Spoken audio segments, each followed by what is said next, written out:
Coach Orr. Please welcome Fred Hoiberg.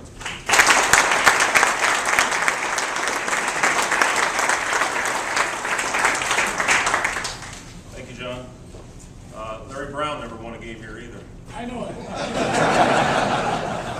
You know, Larry Brown was my first coach in the NBA with the Pacers, and one of the first things he said to me when I arrived for training camp was the hardest building that I ever coached in. And Larry coached in a lot of them, going back to UCLA and all his days in the NBA. He coached in a lot of buildings, and he said the number one building, toughest place that he ever coached was right here at Hilton Coliseum, and that's because of Johnny Orr.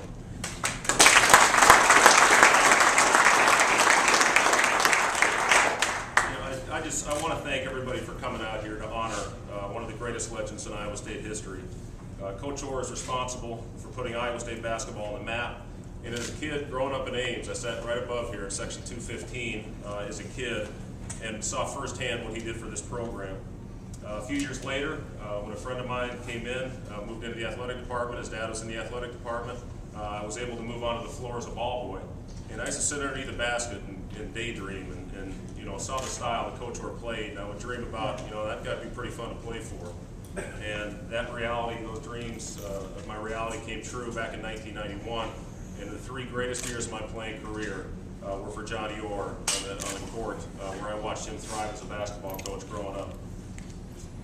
I had the time of my life. You know, there's no better time for me than when I played here for Coach Orr. He made basketball fun, and we knew that we were almost impossible to beat on our home court because of the energy that he jolted into the crowd on a nightly basis. So Coach Orr, on behalf of all your former players, we want to say thank you.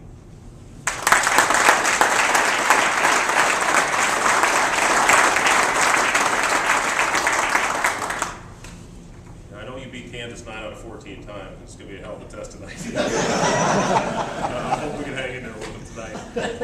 With that being said, let's go ahead and open up the doors here, and I'd like to welcome everyone to join us.